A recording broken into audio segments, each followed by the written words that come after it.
Good evening. Good evening, everybody.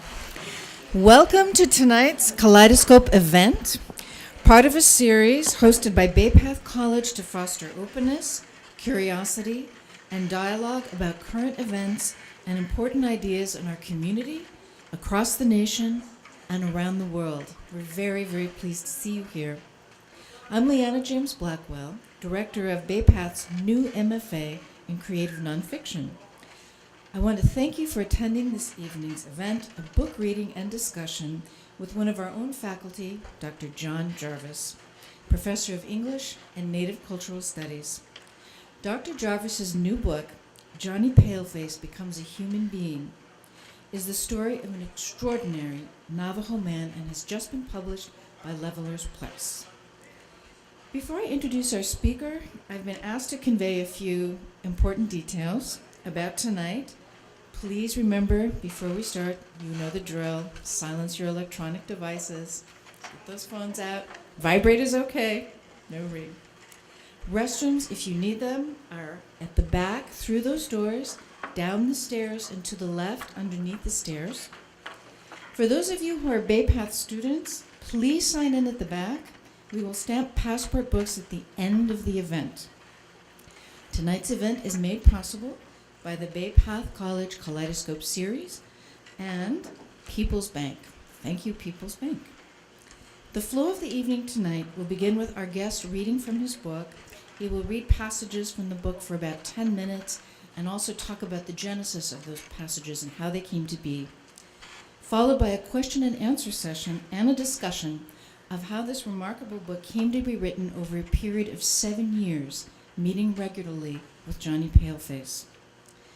As the director of the new graduate program in creative nonfiction, I am always looking for new biographies, memoirs, and cultural histories to recommend to my students. When I heard about Dr. Jarvis's book, I grabbed it. In fact, I think I grabbed it right out of his hands. And it captivated me by the very first page. It's a very powerful story of one man and his spiritual journey. And it's also a story about our country's untold history of racism against indigenous peoples.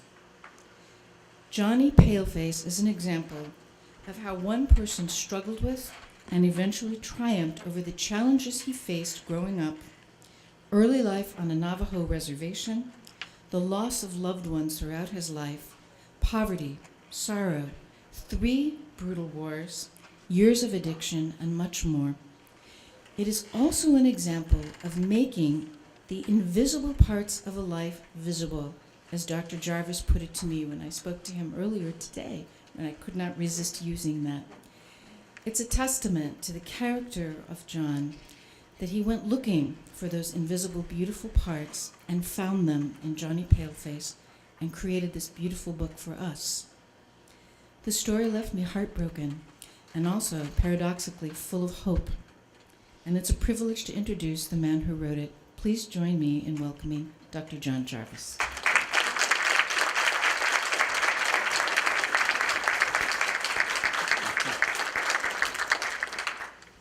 I know that I won't be able to sit still. I'm a teacher. I believe in active learning, so I run around the classroom a lot. I wish I could get the students to do the same. Tonight I'm going to tell you not one but 2 stories. 2 stories. The first story will obviously be the amazing story in this book between these covers. The second story is the story behind the story. How this book came about, many of the people who helped bring it about. And the thing about this community story is you are the latest characters. You just joined it by coming tonight, so I'm very honored, very grateful, a little overwhelmed to see such a wonderful turnout. And I've decided to start by telling you, okay, now I'm going to be happy. I haven't let myself be happy about this project because I'm a soccer fan. I don't know how many times I've watched my team take that ball down the field, pass and kick and over and bicycle and do a lot of stuff and miss the goal again and again. I wanted to be sure I would let myself be happy when the ball is in the net. You're the net. So, literally, you are part of this story just by your presence in this community that wrote this story. And trust me, a community wrote this story. Let me show you what I mean. 7 years, 3 months, and 2 days ago, this book started in this room. I was with 26 Bay Path students. We had just finished a film on the Nipmuc Chibunagungumog tribe over on Lake Chagagagog, Manchagagog, Chibunagungumog. If you can say that twice quickly, you get a free book. Steve, can you help me out with that? We spent 13 months with that group of Native peoples doing an oral history project that turned out well. We premiered it here, and a handsome young man by the name of Kevin LeBeau was there. Oh, he's right here. He's back. He's the son of Johnny Paleface.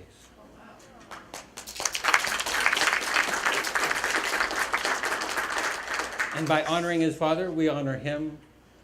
He came up after the film and he said, my pop wants me to tell his life story. I'm looking for somebody who can tell this life story in a way that can really be attractive, meaningful, that can get that story out there. Because he knew from being with his father all that time, he knew it was an incredible story. And so Kevin and I started this. He invited me to Johnny's house. I called Johnny and got invited. And 7 years and 1 day ago, yesterday, 7 years ago, I met Johnny for the first time, did the first interview, and here's what he told me. One of his very first stories.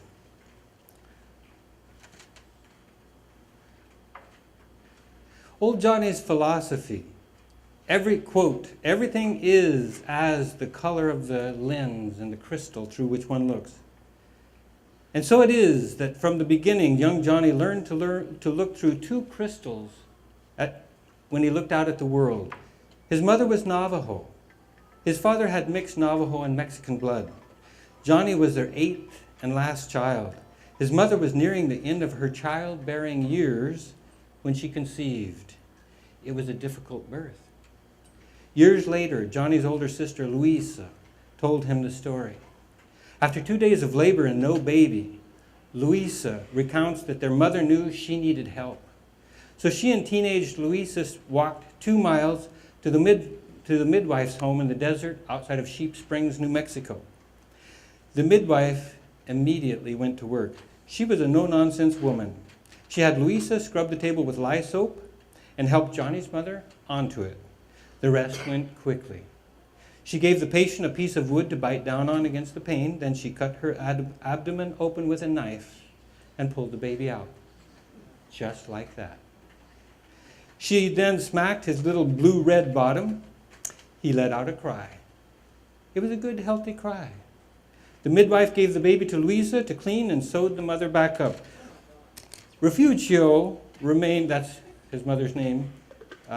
We'll get to the meaning of her name in a little bit here. Refugio remained at the midwife's house for 3 weeks until she could walk again. Then she walked home with her daughter and her new son. She healed fine, but Johnny remembers that she wore a large, wide leather belt for the rest of her days to hold her stomach in place after the kitchen table cesarean section. Little Johnny's first memories are of his fiercely proud mother. Her Spanish last name was Perez. She had been orphaned at birth at a place called Bosque Redondo. A Navajo couple who had lost their own newborn took her in. Less than 2 years later, the couple was forced to give her up to the Spanish missionaries at a Southwest mission. This was during the starving time that followed the return of the Navajo to their homelands. It took decades to build up the ravaged sheep and cattle herds and to replant orchards and to make farmlands productive again, all of which had been devastated by Kit Carson's scorched earth warfare from 1863 to 1864. Johnny's orphaned mother survived these difficult years only because her adoptive parents turned her over to people who always had food. The priests at a Spanish-speaking Catholic mission. The padres there did not ask for her Navajo name when they accepted her. They assigned the small girl a new name, Refugio. It means refugee. The Padres did not seem to note the irony of the name. Over the centuries, their Jesus and their ways of bringing his message of hope to the people had transformed millions of Native Americans into refugees in their own land, from the Atlantic coast to the Pacific. No one was spared, not even little girls. Refugio learned two things from her years at the mission: to love Jesus and to hate Navajos. She did both for the rest of her life. It was not a good time to be an Indian. It was not a good place to be an Indian. Catholic priests in mainstream America were on a mission to civilize the Indians in the late 19th and early 20th centuries. They did it in the name of God and Jesus and manifest destiny. In the process, they created many orphans, like Refugio Perez. Their ways made sure it was more than the initial shock of being orphaned that Johnny's mother had to face. Self-hatred made her an orphan and a refugee for life. Now, I'm not going to leave you on a down note there. The first year that I worked with Johnny, he kept telling me, well, this happened, and then this happened, and then this happened, as people want to do when they talk about their lives. So I had like 24 hours of tapes, and I had all this happen stuff. And then I said, okay, Johnny, that's great. Now we got the framework of the story. And he's like, the what? The framework of the story. No, you got the story. That's the story. I said, no, not the story. The story is, why did you do those things? What were you feeling? How did you pull yourself out of that gutter and keep going? So let me show you how he did it. Here's the kind of little soul, and anybody who has a little person in the family, you know that the little person grows up, the little tree grows up to be a big tree that's a lot similar, very similar to what that little tree was shaped like. Well, here's the little tree that Johnny was, born in around 1916. He was living on Navajo time. In 1916, weren't many Navajos using the calendar and the clock and got to get to work on time. They were living by the natural rhythms of life. He found out in 1924, when he was becoming a U.S. citizen, that's when they decided when everybody was born. He was at his own birth. Well, of course, we all were in a literal way, but he was there like, oh, okay, well, when was I born? And they said, on the documents, they said, we're not really used to this white man's way of doing calendar, so Johnny, you're the youngest, you're born this year. And then they just were, you're about 4 years older than Johnny, you're born in 1920. And so kind of artificial birth, I don't know what to call it. But here's who was born. Johnny was a lively lad from the start. As soon as he could walk, he ran. As soon as he could talk, he never stopped. He was alternately inquisitive, troublesome, in the way, out of the way, and on the way. Kevin, does that sound like him still today? About 94 years later, he's still doing the same thing. From his first awareness, he was ever testing the limits around him, ever pushing and pulling at the borders of his world. When he speaks of earliest memories, it is to his mother that his words turn, and to big sister Louisa, who was his second mother. Of his mother, he recalls, she was kind and protective. She had compassion. Mostly, she protected me from getting into trouble. Trouble often came from his father. When he ran out of patience with his spirited youngest child, old Juan would chase little Johnny down, tie his ankles together with a piece of rope. Then he would drag the squirming captive to a nearby tree, where he would hang him upside down. Stay there until you can behave, he would growl, as he stalked back to whatever daily task had been interrupted. His mother came to Johnny's rescue at times like these. She would free him from his upside-down perch with a quiet admonition to, quote-unquote, stay away from Dad until he cools down. And Johnny would do so as best he could. So there's a young man, you know what, let me take you to what life was like for this young man. Johnny remembers his early childhood fondly. As the youngest child in a large family, he was surrounded by love and by people who looked after his well-being. As there was no television, no radio, and no newspaper available, Johnny had no way of knowing what day, month, or year it was according to the white man's way of living. He also had no way of knowing that his family was dirt poor. When he looked around him, everyone he saw in his little desert corner of the world was equally poor. It seemed to him that they were living exactly as everyone was supposed to, except for the white trader's family at the trading post. Furthermore, there was always a meal waiting at home. There was always a warm bed at night in a one-room hogan where everyone he loved slept around him. And the days were filled with laughter that Johnny remembers to this day. One morning when he was about 5 years old, he went out to play in the desert not far from the hogan. He soon stumbled across a pile of cracked corn that had mysteriously appeared during the night.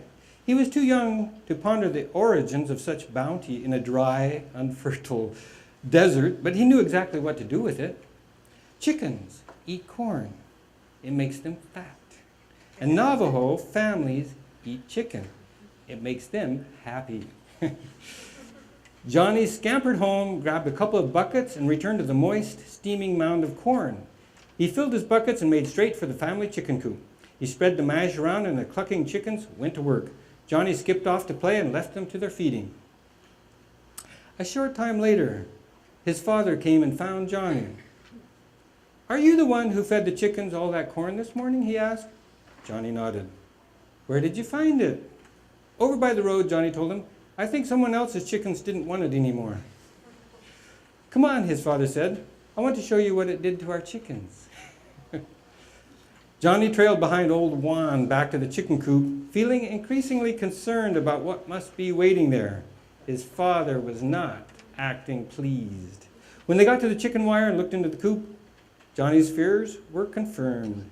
There were a couple of hens lying on their backs with their feet in the air. They were not moving. Old Juan pointed at the hens and said, "The stuff you fed the chickens killed those two hens." Johnny got ready to run for it. Just then, father and son heard the strangest rooster call that Johnny had ever heard before or has heard since. They looked toward the roosting shed. Propped against the door on one leg was their big rooster. He was trying to crow, but was having very little success. Johnny sums up the situation in the aftermath. "What I had fed our chickens was the corn whiskey mash that some moonshiner had dumped out by the road. The stuff was too strong for the smaller of the hens and killed them. But the rooster, he got a belly full of that fermented grain and was feeling pretty good. He was so drunk he couldn't walk. He just stood there leaning against the chicken coop and trying to crow about how good he felt." My dad got to laughing so hard that he almost fell down. He wasn't even angry about the dead hens after that. Once he could stop laughing, we took the hens out, plucked them, and turned them over to my mother to prepare for dinner. The whole family laughed all the way through dinner as Dad told the story, trying his best to imitate the rooster's drunken crow as he went along. Pretty soon, all of us boys were trying to outdo Dad's drunken rooster crow. It was one of the best chicken dinners I've ever had. Beauty in the rubble. It's probably the best cultural rubble. Let me make sure I'm on track here tonight. I'm trying to skip around a little bit and not give it all away, so go ahead and buy the book. You haven't heard?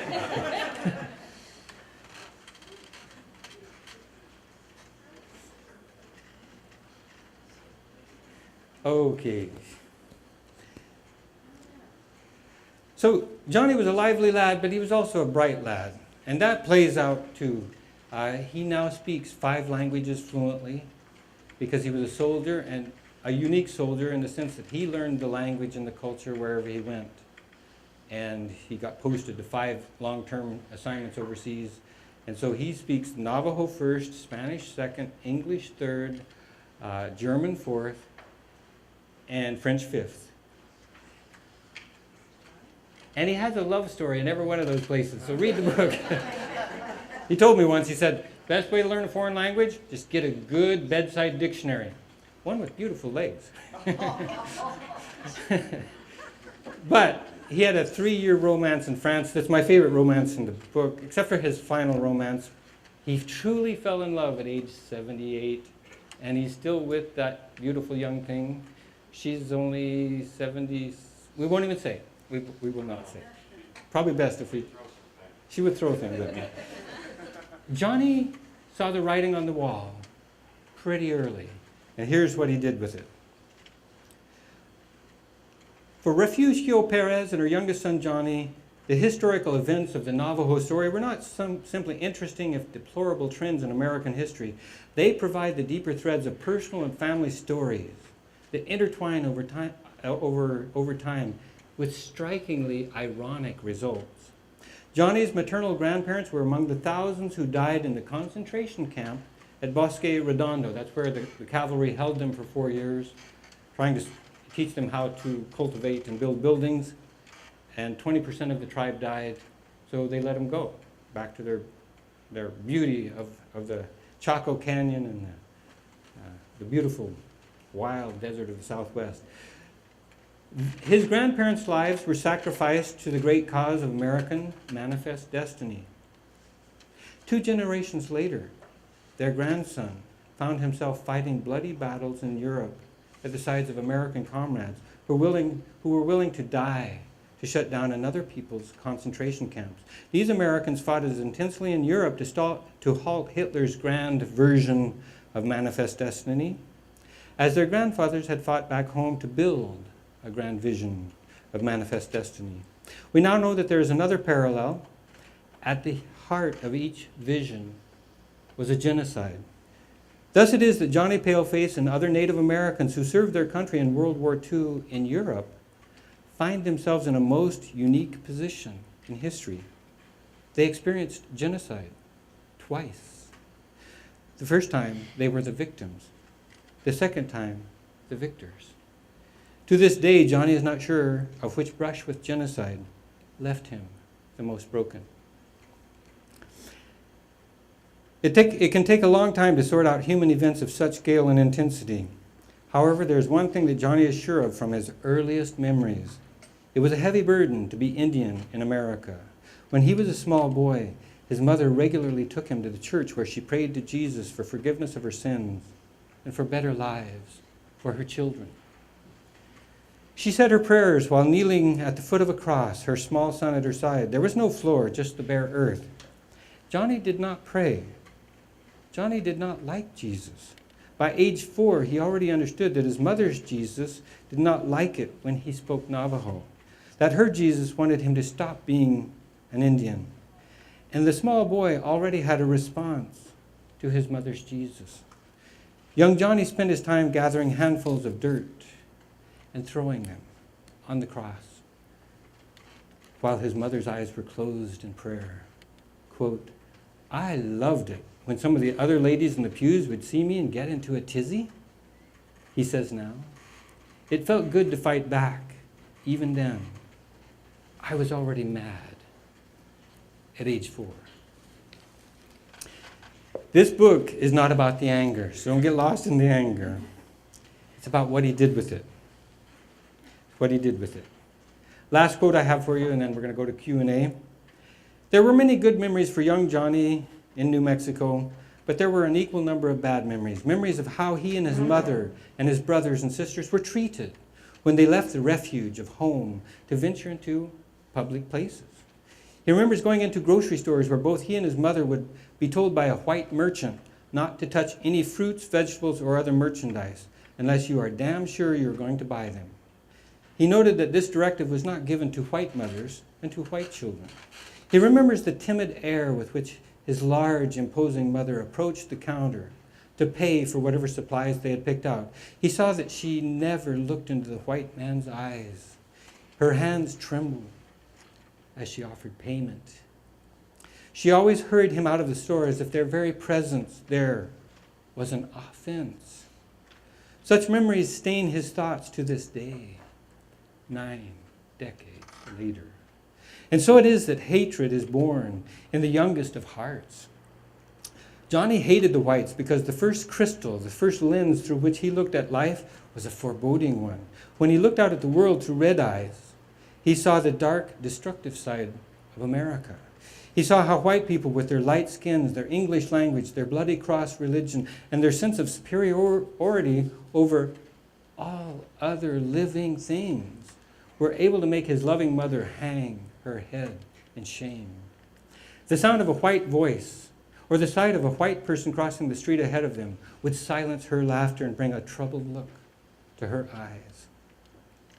Because of whites, she scolded her children for speaking Navajo at home and did all she could to steer clear of Indian beliefs and rituals. Because of these light-skinned people with white eyes, she claimed to be Spanish and followed the white man's Jesus to her dying day. White people made Refugio Perez hate herself. It was as simple as this to her youngest son, Johnny Paleface. He began life by hating the people who would do this.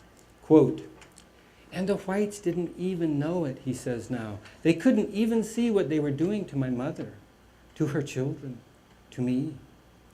It just seemed like the natural way of things to them. I'll tell you one thing, it didn't seem like the natural way of things to me. Not even when I was a little guy. I hated it. And I knew from the start that I was going to do something about it. It sure took me a long time, though, to find something good to do, something that worked. For a lot of years, I was just an angry fool filled with hate who was going to make the white eyes pay every chance I got." Last little paragraph here that pulls you out of thinking that this man is headed for, a life devoid of joy. In his lifelong journey, Johnny learned first to survive, then to prosper, and finally to conquer those forces within and without that kept him from being the understanding, good, and giving being that he feels it was his human destiny to become. His tale offers hope of redemption to those who struggle. A Navajo boy who once loathed who he was now loves who he is. To get from there to here, Paleface admits that he did everything for all the wrong reasons. And then he adds with a twinkle in his old eyes, "And it has turned out just right." Thank you very much. That's the book.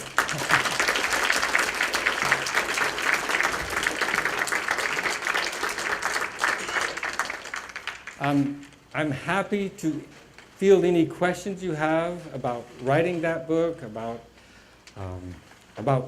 I guess I can't tell you too much more about what's in it, or you won't buy it. Oh my gosh. To bring this community focus back, Johnny and I decided to turn 50% of all royalties over to Bay Path college students for scholarships.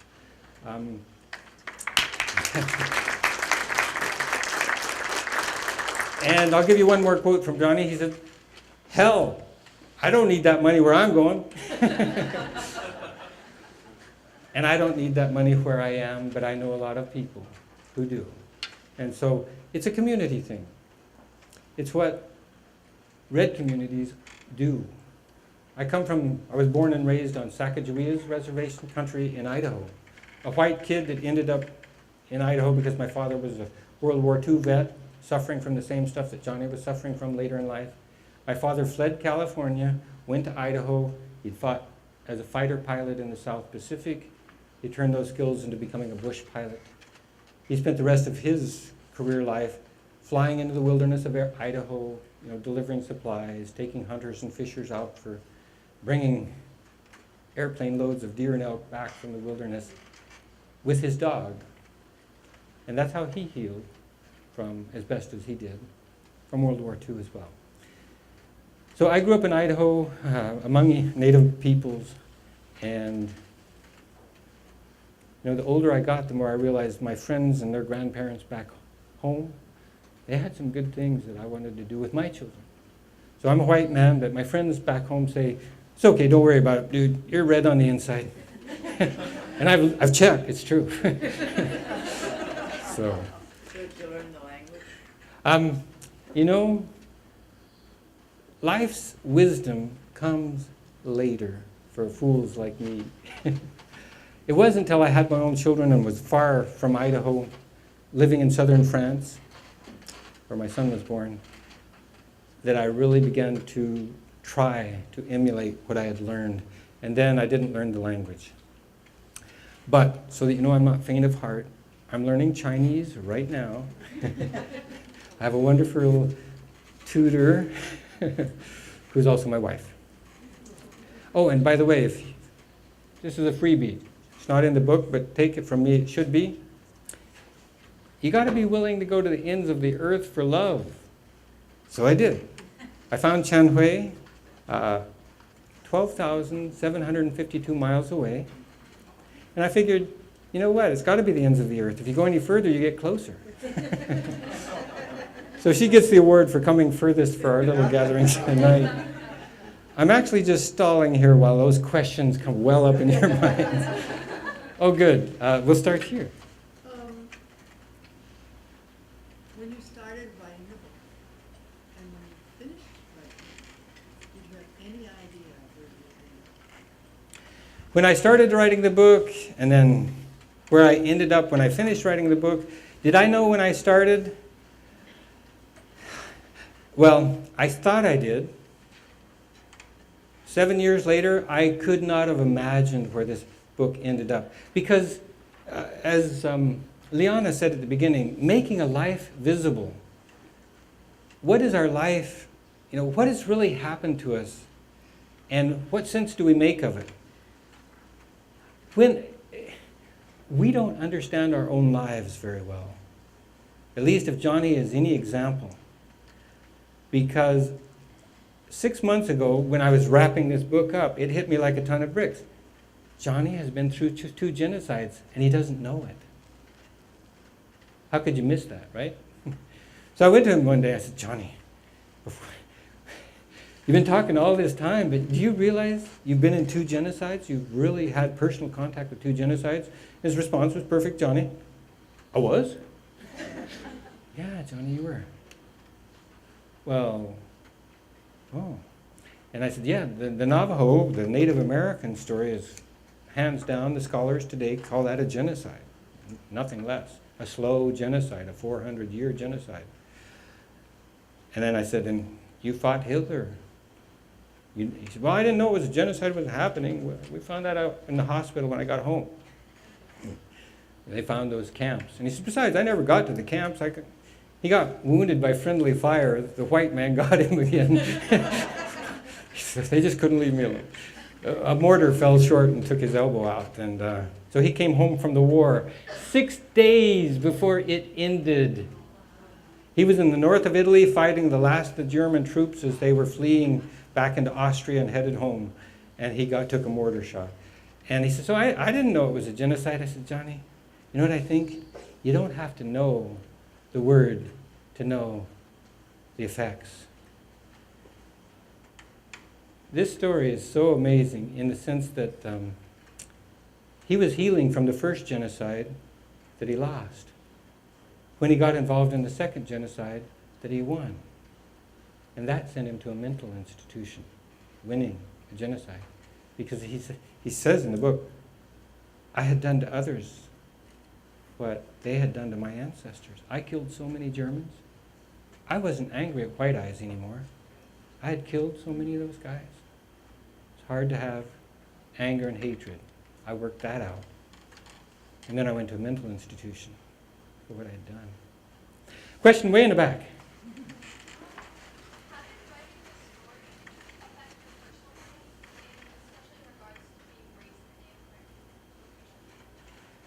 Diane, could you come closer? Could you relay that question? Did anybody hear it halfway through the room?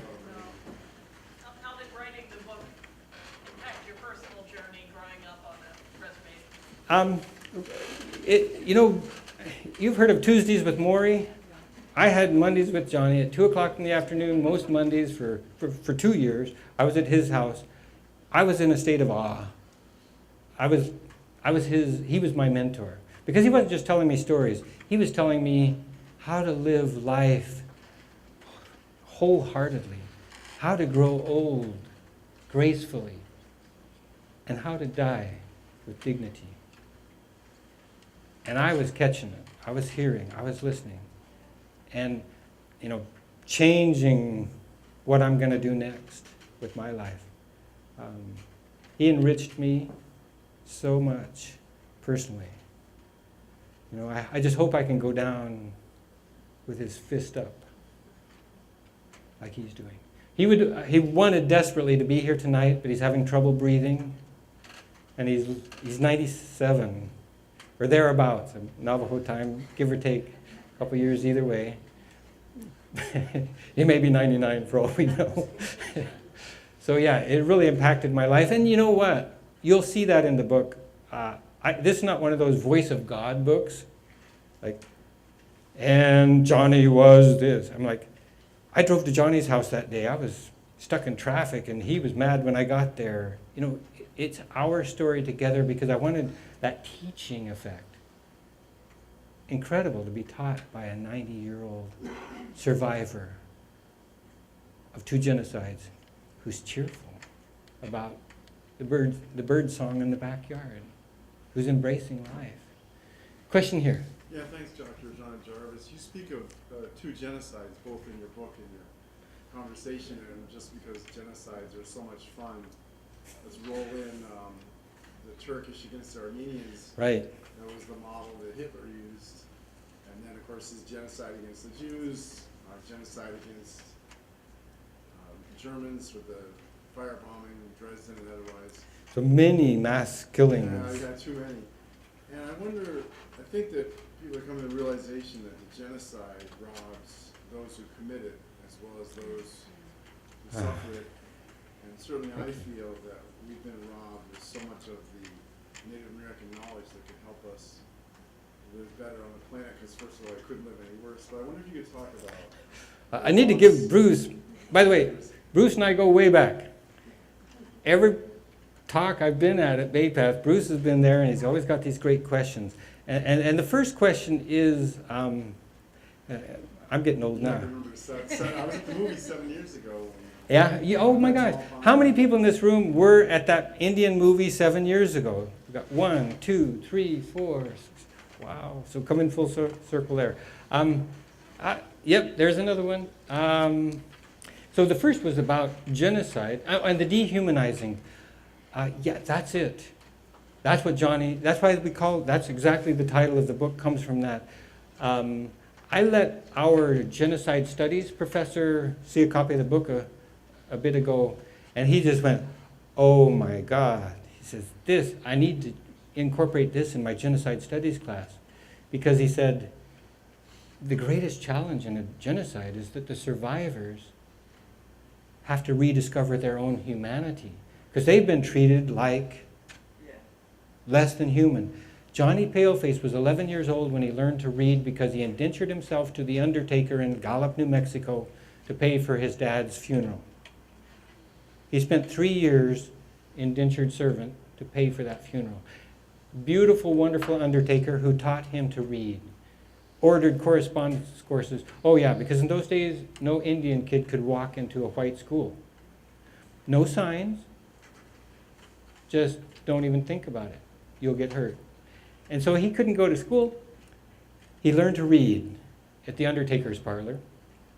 He'd be walking home to his mother's little place on the edge of Gallup, reading the street signs as he went, because he was learning to read, and that he had no textbook. That was his textbook. And he said, I kept coming across this same sign on restaurants and bars especially. It said, no dogs and no Indians allowed. And he said, whoa. He said, I almost regretted learning to read. And then he said, and it wasn't even true. I had peeked in the doors of some of those bars. There were dogs on the floor, under the tables.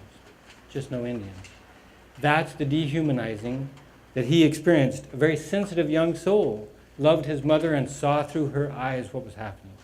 And so he was digging himself out of a genocide when he went to fight alongside fellow Americans in World War II.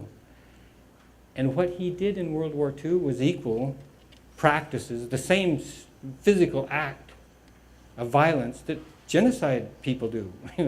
People doing a genocide. He killed Germans until there were no more Germans to kill. And then he went to a mental institution. Because healing from one genocide, You don't heal by committing violent, terrible acts that are similar to what happened to your people. Might be, according to Johnny, that's like the way not to heal. So then he spent another 20 years healing from a second genocide where he had realized, and actually there's a beautiful thing that he realized. I mean, he lost his anger and hatred at the people even who did genocide, because, you know what, he says pithy things like, God, JJ, when I saw what the white man was doing to the white man in Europe, didn't feel so bad. What they did to us, they were willing to do fire bombings, even worse, to each other. That helped me not feel picked on. But then he participated, in his own mind, he participated in that kind of violence. And yet, you got to read the book. By his third war, he worked it out. I'm going to say one last thing, and then we probably should go to book signing and all that good stuff, because we have scholarships, right? Okay, right. Stay focused on that. He came out of that mental institution, and he says, I was not healed by any means. So I knew what I had to do to heal, and I didn't really think about it. I just knew what I had to do. I didn't even know if I was going to heal. He re-enlisted in the military. He got himself posted to Germany. He learned their language. He learned their culture. He fell in love. He had a German baby. He said, I made peace with those people. I showed them the respect that I hadn't showed them. And I could live with it. Not easily, but I could live with it after that. And then you will ask, because I asked, Johnny, what in God's name were you doing going back to war in Vietnam? And I'm not going to tell you the answer to that. It's the most beautiful, amazing answer. Why did he have to go fight in Vietnam? And he ended up 22 months. He was supposed to be there 12 months, and they did a holdover for 10 months. And he got out when the Tet Offensive was exploding around his ears. He barely got out. But I asked, why did you go to Vietnam? You knew what war was like. You knew what was going on. You knew. Why did you go to Vietnam? And the book will tell you.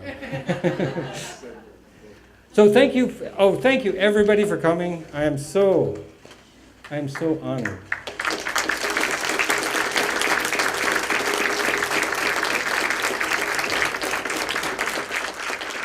And I just have a short white red man prayer to offer up here as we're together, as we're now dispersing. May this book honor the lives of all those who made it happen, who brought its beauty forth. Aho. I'm going to be over there with my pen. Or no, wait, never mind. I'm supposed to stay here so you can see me. So if anybody has a book to sign, I'm honored and thrilled. And I'm even letting myself be happy tonight. We did it. Sandy, the book agent. Sandy, could you please stand? By the way, I told you this is a community story. Sandy is a Bay Path graduate from the Saturday program who was in a course where I saw her writing and her literate skills. And when I needed an agent, I thought, that's a woman who could be a good agent. And she has done so much to clean this book up and make it just zing, smooth. And then there's Steve from Levelers Press, who I hope you've already met, who has done they call this the art copy of the book. And to me, it honors Johnny with the beautiful artistry, that red feather that starts on the front cover and wraps around the back. Johnny Pail Face, I think for the last 50 years, well, since he got out of the military and retired and could do it, he's worn a red shirt every day of his life to honor his own heritage, broken as it is, unmoored. The book will show you, he's found his own way. If you ask Johnny Paleface, I'll just be totally honest, you say, Johnny, are you Navajo? And he'd say, Yata hey. And then he'd say, you know what, JJ? I'm just a human being. And that's enough. That's the best I can do.